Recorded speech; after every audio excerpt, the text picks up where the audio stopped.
ছেড়ে দাও আমায়, আমাকে যেতে দাও। বেরিয়ে এসো। না, আমার কাছে এসো না, আমি কিছু করিনি। দেখো, আমরা সিআইডি অফিসার, ভয় পেও না, এসো, কিচ্ছু হবে না তোমার। এসো এসো।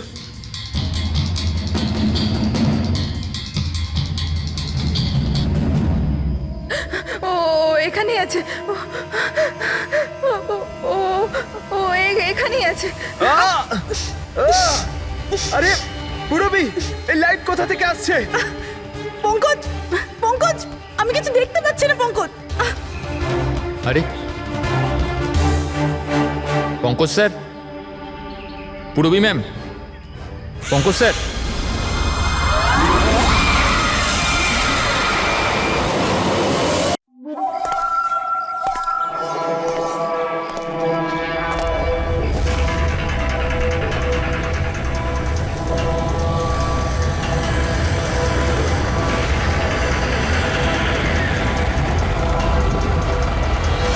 ও ভাই, গাড়িটা আগে নাও।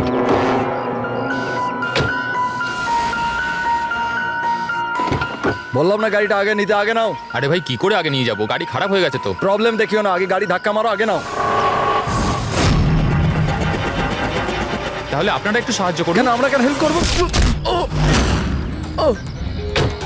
তাড়াতাড়ি। এই লোকটাকে আমি চিনি স্যার, তার মানে আমাদের ইনফরমেশন একদম সত্যি। তার মানে ওই রুট নামের কম্পিউটার হ্যাকার এখানেই থাকে। আর ওই রুট নিশ্চয়ই কোনো ভয়ঙ্কর প্ল্যানিং করছে স্যার। যাই হয়ে যাক, ওকে জীবিত ধরতে হবে, এটা জানার জন্য যে ওর মিশনটা কি। আর এই মিশনে তোমাদের দুজন সাইবার কপকেও কাজে লাগবে। তুমি ইয়েস স্যার। এই বাইরে গেটে দাঁড়িয়ে থাকবে, ওকে স্যার। নজর রাখবে। চলো।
স্যার কেউ নেই।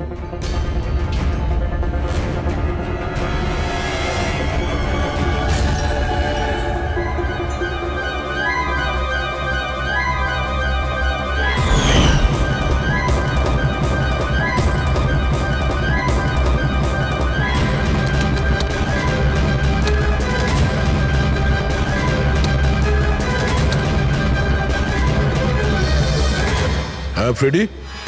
স্যার, সব জায়গা খুঁজে নিয়েছি, কেউ কোথাও নেই। খবর তো ভুল হবে না, এখানেই কোথাও হতে হবে।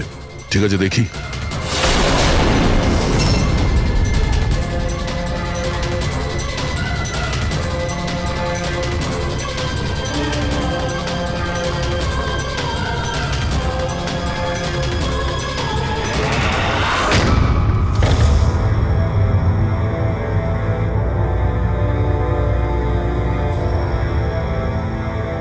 এখানে তো কেউ নেই।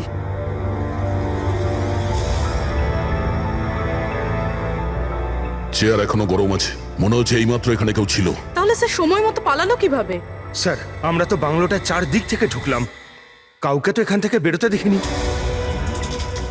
স্যার, হ্যাঁ স্যার এই মনিটরটা দেখুন, এটা তো বাড়ির আশেপাশের ফুটেজ।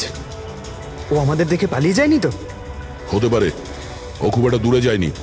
একটু এই জায়গাটাকে ভালো করে চেক করো। আর পুরবি, এই কম্পিউটারটা চেক করো, দেখো কি পাওয়া যায়। ততক্ষণ আমি গেটে গিয়ে দেখছি।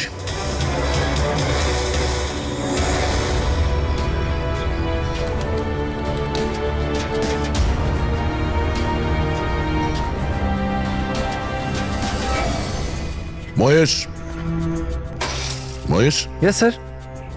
এই রুট ভেতরে নেই, মনে হচ্ছে পালিয়ে গেছে। তুমি গেটেই ছিলে? স্যার আমি এখানেই দাঁড়িয়েছিলাম, আমি কাউকে পালাতে দেখিনি স্যার। এখান থেকে কেউ যায়নি? না স্যার। মেন গেট থেকে তো কেউ বাইরে যায়নি। বুঝতেই পারছি না এই রুট কোথা দিয়ে চলে গেল। স্যার, বাইরে পিছনের দিক দিয়ে একটা গেট আছে, মনে হয় ওখান থেকেই পালিয়েছে। স্যার, স্যার ওই কম্পিউটারটা পাসওয়ার্ড প্রোটেক্টেড, ব্যুরো নিয়ে যেতে হবে। স্যার এই রুট নিশ্চয়ই মারাত্মক মিশনটা শেষ করবার চেষ্টা করছে। এই রুটকে যে কোনোভাবেই ও খুব তাড়াতাড়ি খুঁজতে হবে। 1 মিনিট। পুরো ঘরে কোথাও কার্পেট নেই, আর এখানে কার্পেট রাখা আছে, তার উপরে এই টুল। একটু সরাও এটাকে। স্যার, স্যার এখানে তো একটা গুপ্ত দরজা। ফ্রেডি, তুমি এখানেই থাকো এদের সাথে, আমরা ভেতরে দেখছি।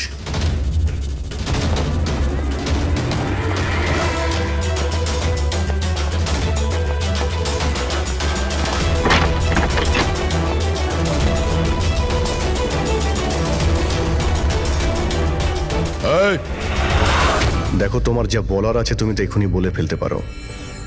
আমার কিছু বলার নেই, যা কিছু বলার আমার উকিল বলবে।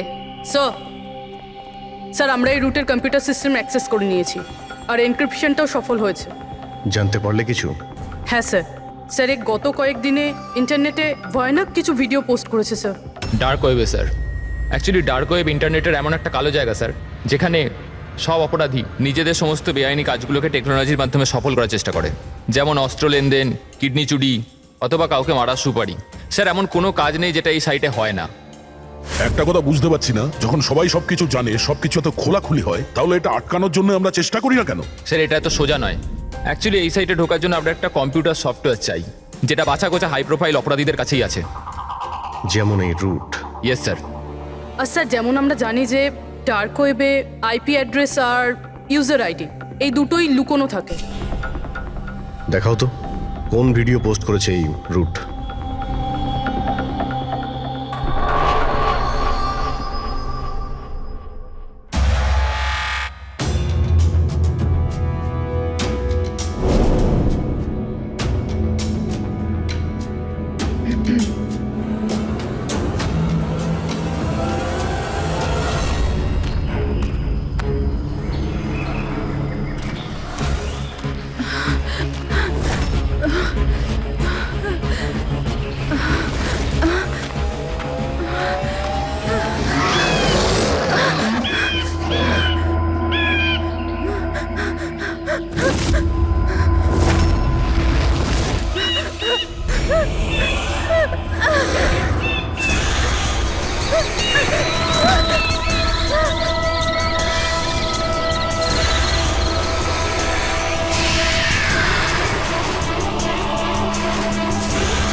বাবারে, এ তো কোনো ভূতের সিনেমার ভয়ানক সিন মনে হচ্ছে। এই সিনটা কেন দিতে গেল ডার্ক ওয়েবে? স্যার এটা কোনো সিনেমার সিন নয়, এটা আসলেই হয়েছে, আর কোনো হিরোইনের সাথে নয়, বরং বরং একটা নিরীহ মেয়ের সাথে। যতদূর আমি জানি এগুলোকে তো স্ন্যাপ ফিল্ম বলে। হ্যাঁ স্যার, এই ভিডিওর অনেক বড় ইন্ডাস্ট্রি আছে। এ মেয়েটা কে? আমি জানি না। এর মৃত্যুর জন্য তুমিই দায়ী। না না স্যার, আমি কারোর মৃত্যুর জন্য দায়ী নয়। আমাকে শুধু টাকা দেওয়া হয়েছিল এই ভিডিও ডার্ক ওয়েবে দেওয়ার জন্য, আর আমিও দিয়েছি। টাকা কে দিয়েছিল? আমি জানি না দেখো, জানি না বললে চলবে না। একটা মেয়ে খুন হয়েছে। স্যার, আমাকে বিশ্বাস করুন, অনলাইন টাকা ট্রান্সফার করা হয়েছিল আমার অ্যাকাউন্টে। কে করেছিল আমি কিচ্ছু জানি না। যদি না জানো, জানার চেষ্টা করো। তুমি কম্পিউটারটা খুব ভালো করে জানো, তাই না? তাই এটা জানা তোমার পক্ষে অসম্ভব কিছু নয়। খোঁজ নাও। অভিজিৎ, যদি কেউ এই ধরনের ফিল্ম বানিয়ে আপলোড করে তাহলে খুব তাড়াতাড়ি তাদের কাছে পৌঁছতে হবে যারা এই মৃত্যুর খেলা খেলছে। একটা কাজ করা যাক, এই মেয়েটার ছবি সমস্ত পুলিশ স্টেশনে পাঠিয়ে দিই। একবার যদি জানতে পারা যায় মেয়েটা কে, তাহলে ব্যাপারটা ক্লিয়ার হয়ে যাবে।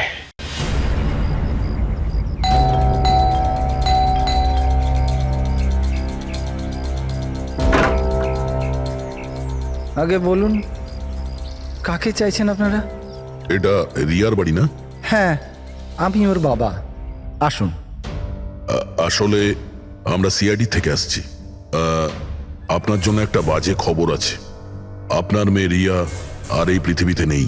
হ্যাঁ জানি, কিন্তু ওর মৃত্যুর 10 দিন পরে আপনারা কেন বলতে এসছেন এসব? আপনি জানেন যে আপনার মেয়ে রিয়া মারা গেছে? আপনি ওই গাড়ি অ্যাক্সিডেন্টের ইনভেস্টিগেশনের জন্য এসছেন তো? তাহলে আপনারা এটাও নিশ্চয়ই জানবেন যে রিয়ার ফিউনারেল হয়ে গেছে। এক মিনিট, আপনি কোন কার অ্যাক্সিডেন্টের কথা বলছেন? ওই তো যেটাতে আমাদের রিয়া চলে গেল, শেয়ার ট্যাক্সিতে ওরা পুনে যাচ্ছিল। না না, রিয়ার মৃত্যু কার অ্যাক্সিডেন্টে হয়নি। এটা কি বলছেন আপনি? 1 মিনিট, এটাই রিয়া তো? হ্যাঁ, এই তো রিয়াই তো। অ্যাক্সিডেন্টের দিন ও তো এই জামা কাপড়ই পরেছিল। এক মিনিট, মনে হচ্ছে কোনো কনফিউশন আছে। আপনি একটু বলুন যে আপনার মেয়ে রিয়ার কার অ্যাক্সিডেন্ট কিভাবে হয়েছিল? শেয়ার ট্যাক্সি করেও পুনে যাচ্ছিল, আরও 7 জন ছিল ওর সাথে। তারপর রাস্তাতেই ওদের গাড়িটার ভয়ঙ্কর অ্যাক্সিডেন্ট হয়ে যায়। পুরো গাড়িটাই ভয়ঙ্কর আগুনে পুড়ে যায়। মৃত ব্যক্তিদের তো মুখটাও ভালো করে চেনা যাচ্ছিল না। তাহলে আপনারা রিয়াকে কি করে চিনলেন? ওর জিনিসপত্র দেখে আমরা ওকে চিনতে পেরেছিলাম। আপনারা এটা বললেন না যে এই ছবি কবেকার? আসলে আমরাও জানি না যে এই ফটোটা কতদিনের, কিন্তু জানলেই আমরা আপনাদেরকে বলে দেবো।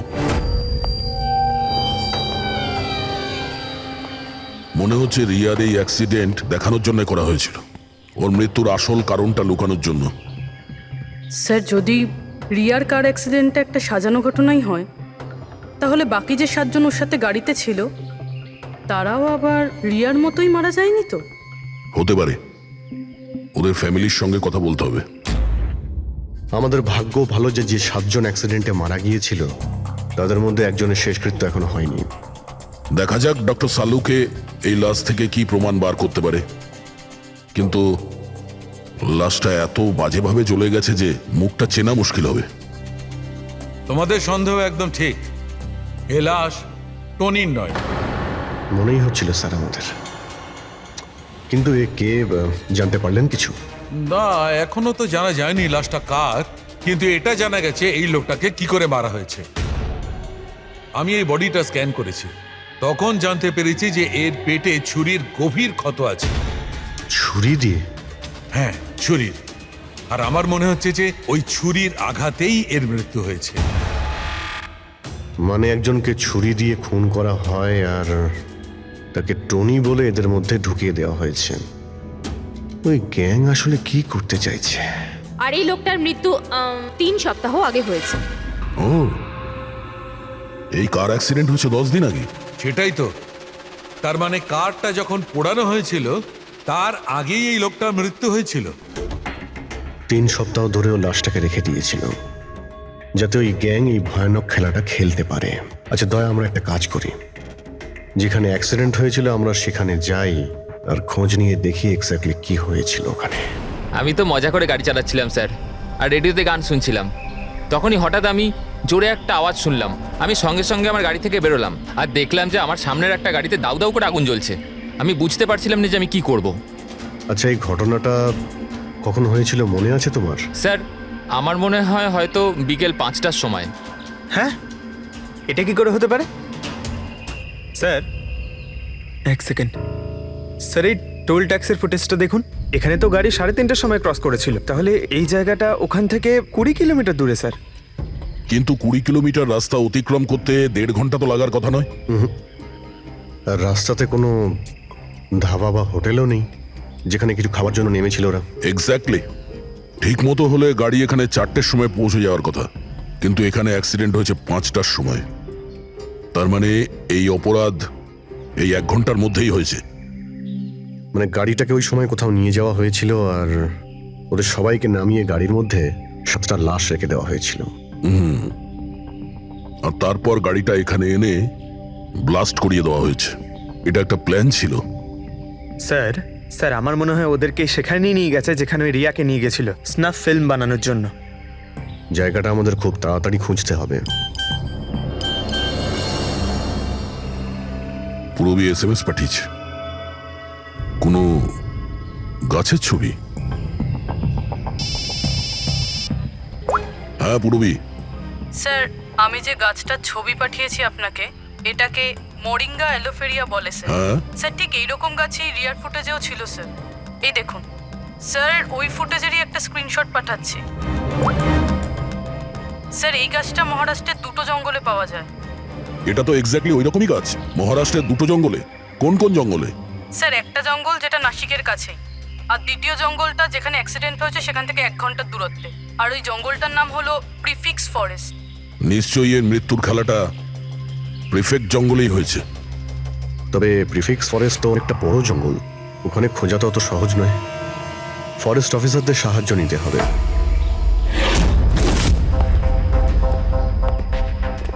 এই জঙ্গলে এই সমস্ত হচ্ছে, বিশ্বাসই হচ্ছে না। আপনাদের ইনফরমেশন কি একেবারে সত্যি অফিসার? দেখুন আমরা শিওর না হলে তো এখানে আসতামই না, তাই না? আচ্ছা আপনি বলুন যে কয়েকদিনের মধ্যে এরকম কোনো ঘটনা আপনারা দেখেছিলেন বা শুনেছিলেন? জঙ্গলের মধ্যে কিছু হয়েছিল? একদম নয়। আর এরকম কিছু হলে আমাদের নিশ্চয়ই চোখে পড়তো সেগুলো। ঠিক আছে, কোনো ব্যাপার না। যাই হোক, নিজেদের নিশ্চিন্ত হওয়ার জন্য আমরা একবার জঙ্গলে যাব। স্যার এমনিতে স্যার আপনারা কি পুরো জঙ্গলটা দেখতে চাইবেন? কারণ অনেক বড় এই জঙ্গলটা, এতে অনেকটা সময় লাগতে পারে। না না, আমরা পুরো জঙ্গলটা দেখতে চাই না। আমাদের জঙ্গলে সেই জায়গাতে নিয়ে চলুন যেখানে কেউ যাতায়াত করে না, কারণ প্রায় এই ধরনের জায়গাতেই অপরাধীরা অপরাধ করে। Okay officer. বিনোদ, মেঘনা, এনাদেরকে ওই জঙ্গলের ওই অংশগুলো দেখানোর দায়িত্ব তোমাদের, ঠিক আছে? হ্যাঁ sir. Yes sir. Sir 1 second. Sir এটা দেখুন, এটা হচ্ছে জঙ্গলের সবচেয়ে ঘন এবং নিস্তব্ধ জায়গা। আমার মনে হয় আমাদের এখান থেকেই শুরু করা দরকার। ঠিক আছে, দেখি।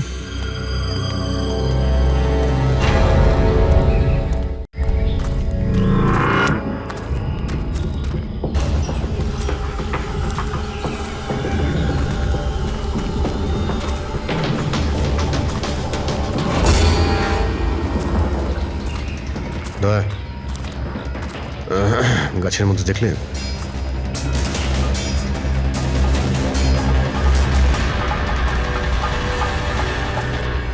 ছোট্ট ক্যামেরা। মানে আমরা সঠিক জায়গাতেই এসেছি। এটাই সেই জায়গা যেখানে ওই ফিল্ম বানানো হচ্ছে। ক্যামেরা উপরেও আছে, ওইদিকে প্যান করা আছে।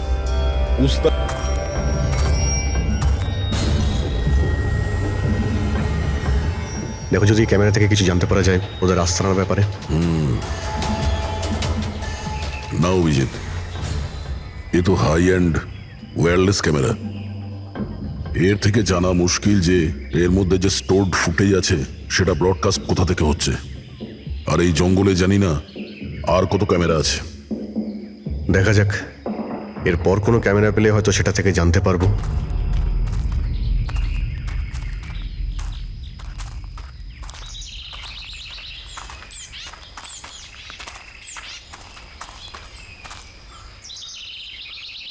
স্যার, স্যার এই চিহ্ন দেখুন।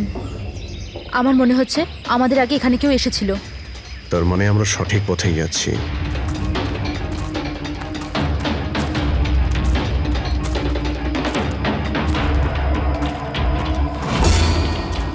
স্যার এই চিহ্নগুলো এখান অবধি রয়েছে।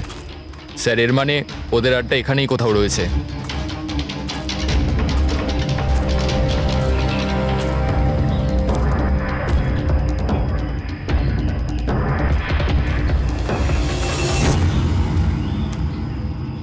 স্যার স্যার তাড়াতাড়ি আসুন। এই এক মিনিট স্যার, এক সেকেন্ড। ভয় পেও না, আমরা সিআইডি অফিসার্স। ওঠো। উঠে এসো। ওঠো। স্যার আপনারা সিআইডির লোক, আমাকে বাঁচান স্যার।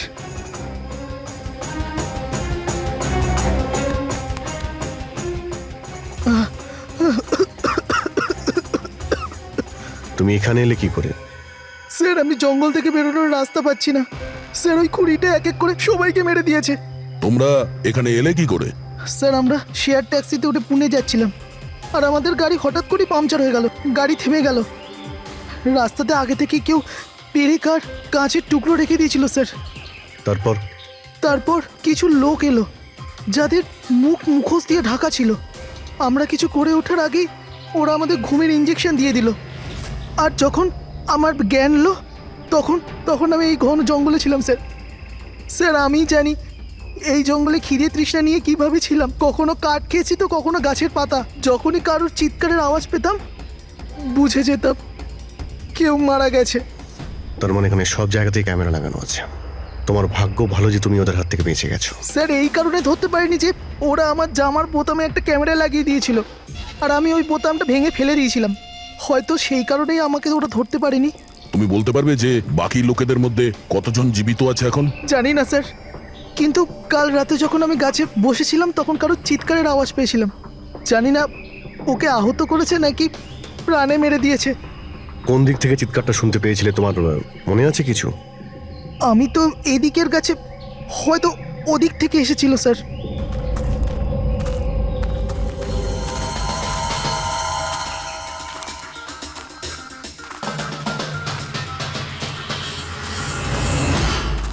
স্যার, রক্ত।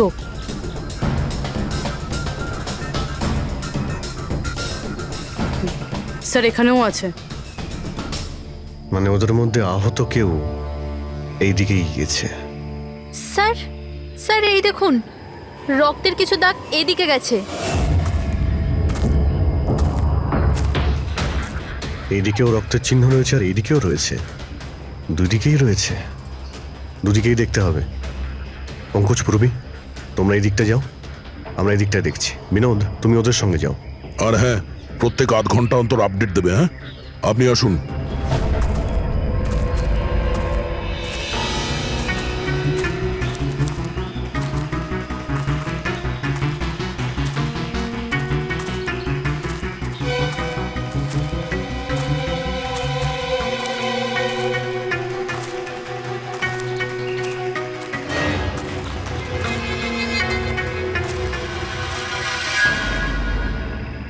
এক মিনিট ওটা কি?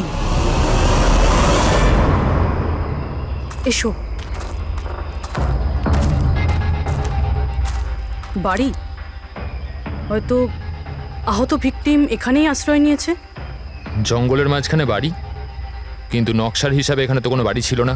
হতে পারে এই ধরনের ফিল্ম যারা বানায় তাদের এই ধরনের লোকেশনের প্রয়োজন হয়, যাতে কেউ ওদের ট্র্যাক না করতে হতে পারে। পারে বাড়িতে যে আহত লোকটা রয়েছে ওই অপরাধী। হতে পারে পঙ্কজ, আর এটাও হতে পারে যে সামনে আরও ক্যামেরা লাগানো রয়েছে। চোখ কান খুলে রেখো।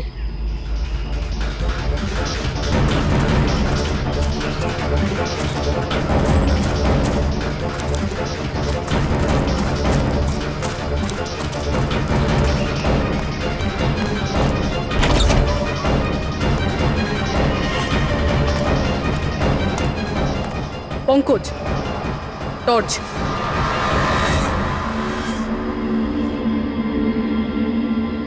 এই বাড়িটা তো একদম ভয়ানক ফিল্মের সেটের মতন দেখতে। এই দেখো, ওই আহত ভিকটিমকে এখানেই নিয়ে আসা হয়েছে। ওই আওয়াজটা শুনলে? ভিতর থেকে আসছে।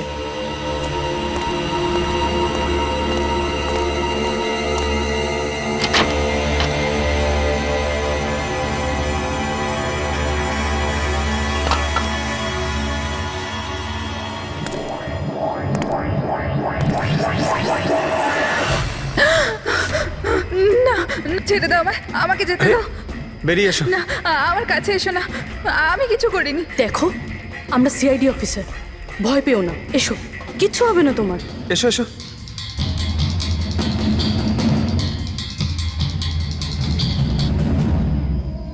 ও এখানেই আছে, ও ও ও ও এখানেই আছে। আরে পুরবি, এই লাইট কোথা থেকে আসছে? পঙ্কজ, পঙ্কজ, আমি কিছু দেখতে পাচ্ছি না পঙ্কজ। আরে Pankaj sir, Purabi ma'am, Pankaj sir.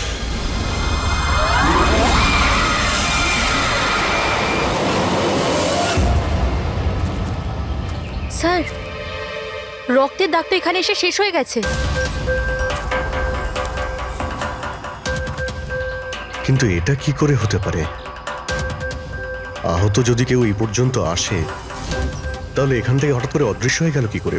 হতে পারে ও অপরাধীর হাতে ধরা পড়ে গেছে এখানে এই পয়েন্টে পৌঁছানোর পর। হতে পারে। জানি না মোহিত ছাড়া আর কেউ এখানে বেঁচে আছে কিনা। 1 ঘন্টা হয়ে গেল, পুরবী আর পঙ্কজের এলো না, কোনো ফোন কল এলো না।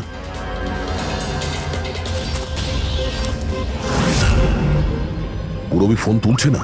হ্যাঁ পঙ্কজ, দেখছি। পঙ্কজও ফোন তুলছে না। আরে ওরা আবার কোনো সমস্যায় পড়েনি তো? চলো গিয়ে দেখি, চলো। এইদিকে রক্ত আছে মানে এইদিকেই গেছে।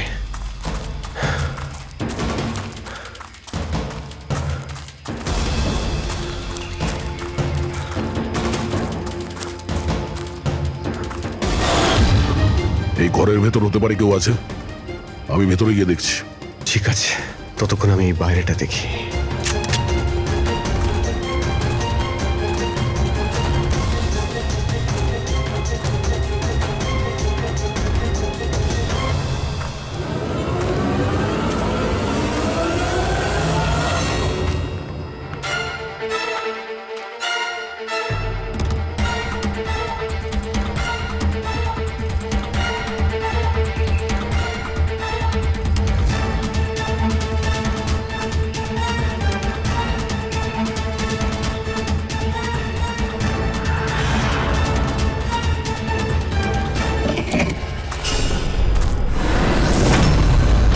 এ তো পঙ্কজের ব্যাগ।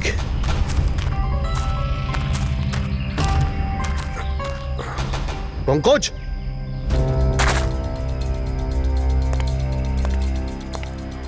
পঙ্কজ,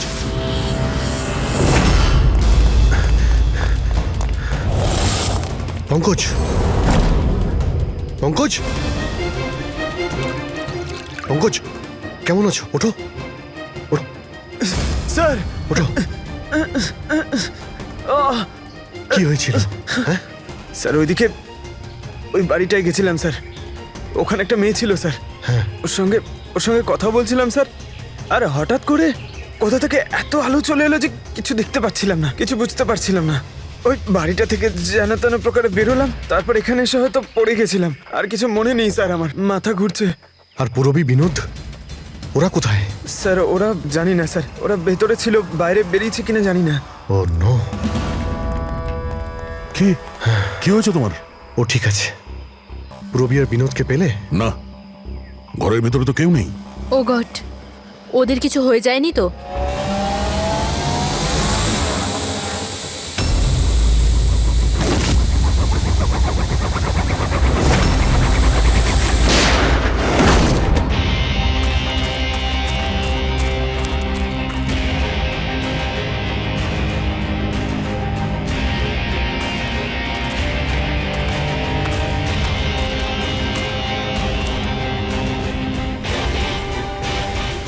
ব্যাপারটা তো খুব জটিল হয়ে যাচ্ছে। আমাদের ফিরে যেতে হবে, চলো। তার মানে? দেখো দয়া, আমরা জানি না এখানে কতজন অপরাধী আছে, কতগুলো ক্যামেরা আছে এখানে, কতগুলো অস্ত্র আছে ওদের কাছে। তাছাড়া আমাদের উপরে নজরও রাখছে ওরা। তাই আপাতত কোনোভাবেই ওদের সঙ্গে আমরা পেরে উঠবো না। আর পুরবী, ওকে এখানে একলা ফেলে চলে যাবো আমরা? হ্যাঁ দেখো দয়া, পুরবীকে হয়তো ওরা কোথাও আটকে রেখেছে। পূরবীকে বাঁচাতে গেলে আমরা তো কেউই বাঁচবো না। অভিজিৎ, কি হয়ে গেছে তোমার? কিছু মনে আছে সিআইডিতে আমাদের প্রথমে কি শেখানো হয়েছিল? এটাই কি সবার আগে নিজের বন্ধুকে পেছনে ফেলে এসো না, যদি বেঁচে থাকে কিংবা মরে যায়। আরে দয়া, সবকিছু রুল বুক অনুযায়ী করা যায় না।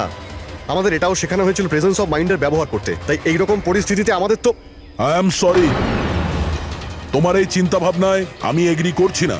আই এম সরি, তুমি যদি যেতে চাও চলে যাও। পূরবীকে ছাড়া আমি এই জঙ্গল থেকে বেরোতে পারবো না। দেখো দয়া, জেদ করো না। আমরা এটাও জানি না যে পূরবী বেঁচে আছে নাকি ও কোথায় আছে এখন।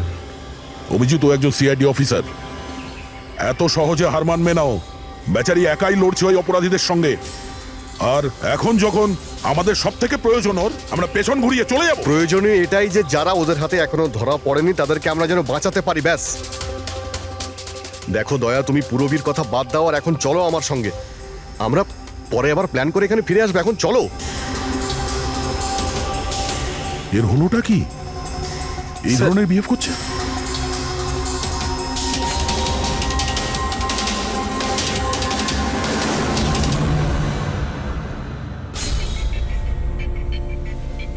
সিআইডির ইতিহাসে এই প্রথমবার হলো বোধহয় যে সিআইডি কারো কাছ থেকে ভয় পেয়ে চুপচাপ পালিয়ে গেল। হ্যাঁ ডক্টর, পৌঁছে গেছেন আপনি? হ্যাঁ, ওই জাংশনেই থাকুন, আমরা আসছি ওখানে। আরে সালুঙ্কে স্যার, আপনি এখানে? আমি এখানে। আসুন স্যার। আরে আরে তোমার কি মনে হয়েছিল আমাদের অফিসার পূরবীকে জঙ্গলে রেখে আমরা এখান থেকে চলে যাবো? হ্যাঁ, তাহলে আপনারা দয়া স্যারের ঝগড়া? মিথ্যে ছিল। যখন অভিজিৎ ওখানে ক্যামেরা দেখলো তখন আমাকে ইশারা করেছিল। জানেন এখানে কতগুলো ড্রোন লাগিয়ে রেখেছে আমাদের উপর নজর রাখার জন্য। যে লোকটা ওই ক্যামেরা দিয়ে আমাদের উপর নজর রাখছিল, ওর চোখে ধুলো দেওয়ার প্রয়োজন ছিল, সেই কারণে। ওরা নিশ্চয়ই এখন ভাবছে যে আমরা জঙ্গল থেকে চলে গিয়েছি, তাই রিল্যাক্সও হয়ে যাবে। ওদের উপরে অ্যাটাক করার এটাই ভালো সুযোগ। অভিজিৎ, এই নাও, এইটা তুমি চেয়েছিলে। এটা আবার কি ডিভাইস স্যার? এটা হচ্ছে জ্যামার। আশেপাশে এই এরিয়ায় যত ক্যামেরা আছে সব জ্যাম হয়ে যাবে। আর ওরা আমাদের উপরে নজর রাখতে পারবে না। আর এই ড্রোন, এই ড্রোনের মধ্যে যে ক্যামেরা লাগানো আছে ওর রেঞ্জ 7 কিলোমিটার মাত্র। কিন্তু ব্যাটারি তো শেষ হয়ে আসছে। তার মানে যদি আমরা এটাকে না ধরতাম তাহলে আবার ওদের আস্তানায় ফিরে যেত এটা ব্যাটারি চেঞ্জ করার জন্য। একটু আইপ্যাডটা বার করো, ম্যাপটা বার করো ওর থেকে। এই যে, এটাই হচ্ছে সেই জায়গা যেখানে আমরা ড্রোনটা পেয়েছিলাম। আর এর পাশেই ওই বাংলো, মনে হচ্ছে এটাই অপরাধীদের আস্তানা। তাহলে যাওয়া যাক, গিয়ে মুক্তি দিই পূরবী আর যারা বাকি বেঁচে আছে তাদের। চলো। না স্যার, আপনি মেঘনা আর মোহিত আপনারা এখানে থাকুন, আমরা যাচ্ছি।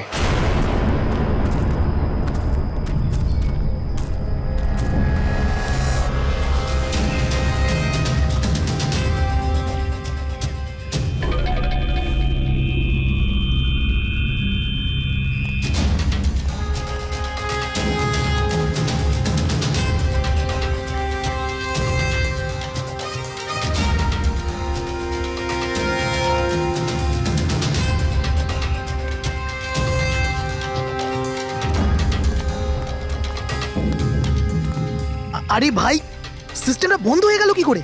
দেখ না একটু, ভেতর থেকে আওয়াজ বন্ধ কি আসছে। করে হলো পুরো সিস্টেম?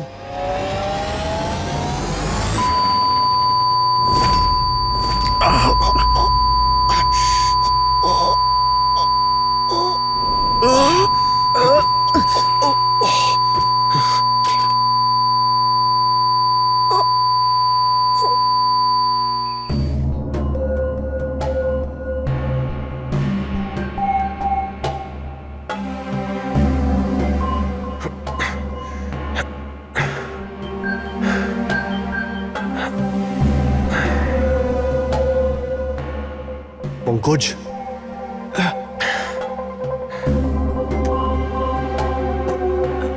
পঙ্কজ, স্যার আমাদের ওয়েলকাম জানানোর পুরো বন্দোবস্ত ওরা করে রেখেছিল। স্যার, এরা যদি আমাদের মারতে চাইতো তাহলে আগেই মারতে পারতো। আমাদের আমাদের মারতে গিয়ে কি এরা ভিডিও শুট করতে চায়?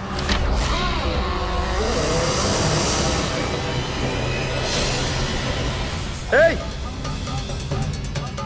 স্যার, দাঁড়াও। স্যার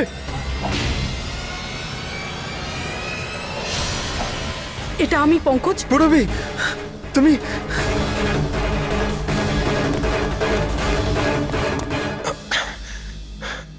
তুমি ঠিক আছো? হ্যাঁ স্যার। ওরা কোথায় আছে? স্যার ওদিকে।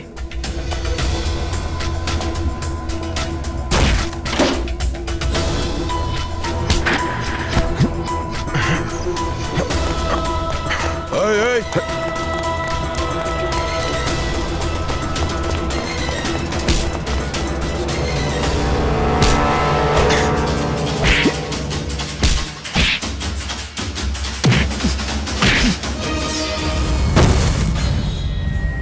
স্যার চল চল।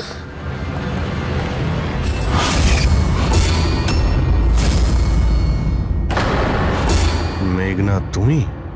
বাহ, আমরা তো ভাবছিলাম যে আমরা অপরাধীর চোখে ধুলো দিচ্ছি, কিন্তু কে জানতো যে আমরা অপরাধীকে সঙ্গে নিয়ে ঘুরছি। আপনারা এখানে কি করে? কে ছাড়িয়েছে আপনাদের? সিআইডিকে আটকে রাখা এত সহজ নয়।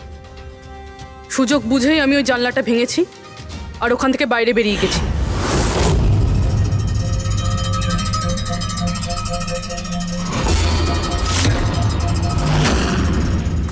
তারপর আমি তাদেরই পিছু নিলাম যাদেরকে তুমি পাঠিয়েছিলে আমাকে খোঁজার জন্য। তারপরে আমি ওই মুখোশ পরা লোকটাকে দেখলাম আর তারও পিছু নিলাম।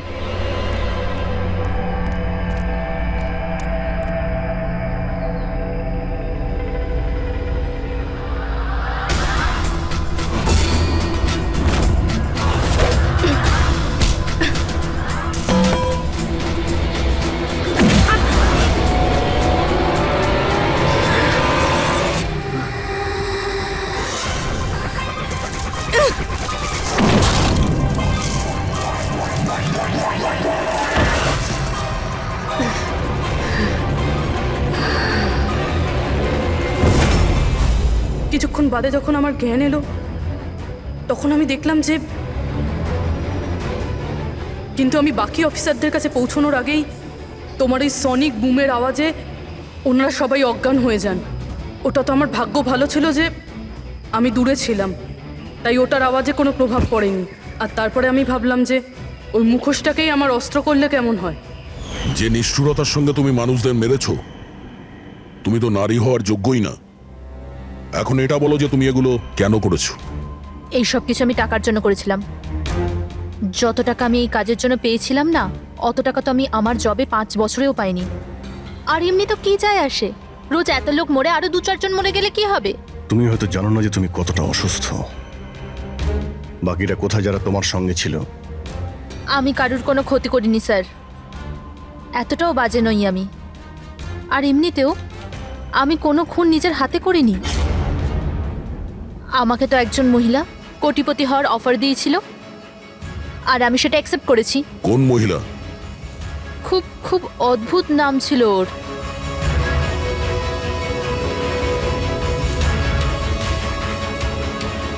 রুট। রুট?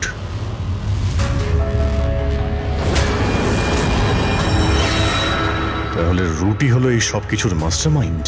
এখন ও এগুলো কেন করেছে ওর জবাব তো ওই দেবে। আর তোমার কথা বলতে গেলে আইন তোমাকে কঠিন থেকে কঠিনতম সাজা দেবে।